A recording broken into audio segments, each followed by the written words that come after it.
down here on my east line, I have a Royal Empress tree, and it seems to not be pushing out any more buds. There is a couple buds to about 5 feet high, but it doesn't have any more coming out above it. I'm leaving it go for now to see if it comes alive.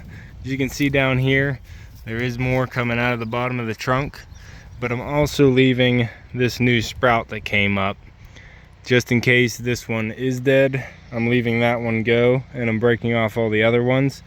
I need to come in and get some mushroom compost mulched in here so it covers up a lot of those roots. I think that might have something to do with the top of this trunk dying off. It's really unfortunate because that is a super straight tall tree. That's 1 year of growth from this Royal Empress.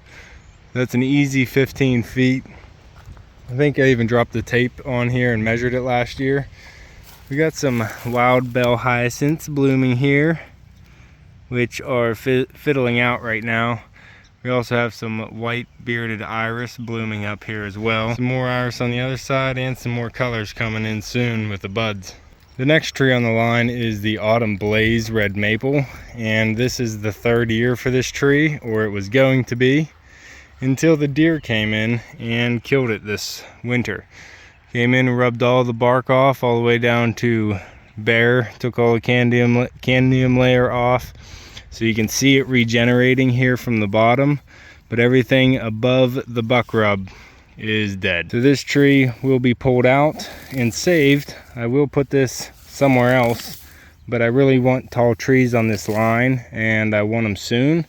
So this tree is going to have a lot of time of regenerating, and I want it to regenerate somewhere else. So I might put it in the nursery, or if I can think of another place by the time I dig it up, I'll put it there. And the next tree is my swamp white oak, and it did survive. I was thinking this tree might have died, but you can see all the way up, it's alive.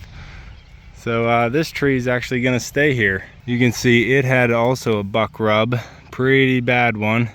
See a focus on that, but pretty bad buck rub. But as you can tell, the buck didn't come all the way around, so it did survive. It still has enough candium layer, or the part of the trunk that pushes all the fluid from the roots to the top leaves. That's still intact on about 2/3 of this tree. So that is why it survived, and it's starting to push out some leaves now, which is really good to see. Out here in the swampy, marshy area is my bald cypress. And I believe my bald cypress is dead. You can hear that crack whenever I break a branch. It's not very, oh, I'm getting water in my Crocs. Still have my socks on too. Oh, that's a mess. So I'm leaving this one go until I can find another bald cypress to replace it, but I believe this one is dead as well. And I'm gonna have to replace that. You can see why. It's from the bucks. So the young buck also rubbed this one, and you can see it's rubbed all the way around this one, so that's why it died up top. It might regenerate from the bottom. You can take a look and see. Oh, my socks are all wet now. Yeah, I don't see anything coming up from below, so it must have killed the whole tree, so I'll probably have to replace this one completely. On the plus side, all the maples that we transplanted are all alive and doing well. So the south garden is coming together. But the east line here needs some work. So me and my dad went out to a local nursery and bought up a couple nice tall trees that we're gonna get down here and replace this dead Autumn Blaze maple with a new one. And I think I'm gonna plant another big tree down in here to thicken the screen up a little bit. As you can see, it's wide open to all the neighboring houses and field, and all the way up there, I think they're putting in a new house or multiple houses, not sure yet. So I want to get this screen pretty much blocked off. The garden area is looking good right now. I got the mulch on the outside the other day with the backhoe. I got all that, a lot done that day, but I got all that mulch ready to be planted. It just rained today, so all that mulch should be nice and cool to where I can plant in it without burning up some roots. The squash mound needs a little bit of attention before I can plant on that. I got the J bed filled up, my trellis gate in, and that's looking really nice. If you can see that. You got all the nice curly cues of the branches in there, and I'm loving it. Got some hostas coming up, the fence is up. I gotta start filling up this J bed. We still have to move that other bed there, the straight one.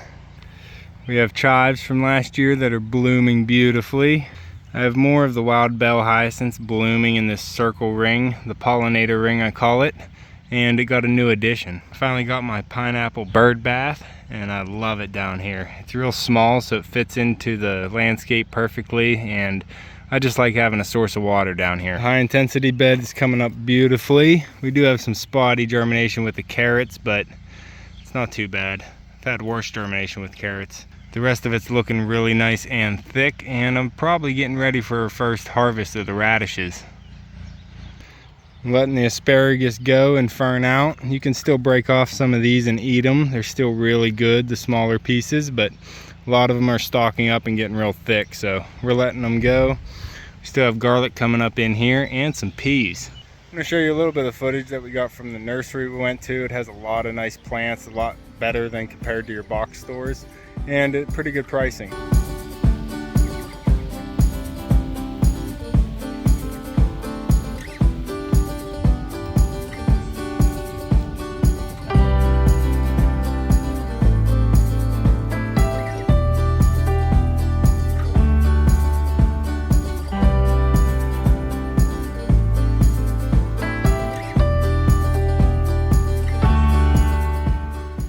Alright, we're going to head down and I'll show you where those trees went. I was doing the editing and realized I never closed this video off. So it's actually a couple weeks later, but I still wanted to close the video off and show you where these 3 trees went here on the east line. So down here in the vegetable garden, we got the honey locust planted. Here is where I had the original autumn blaze red maple.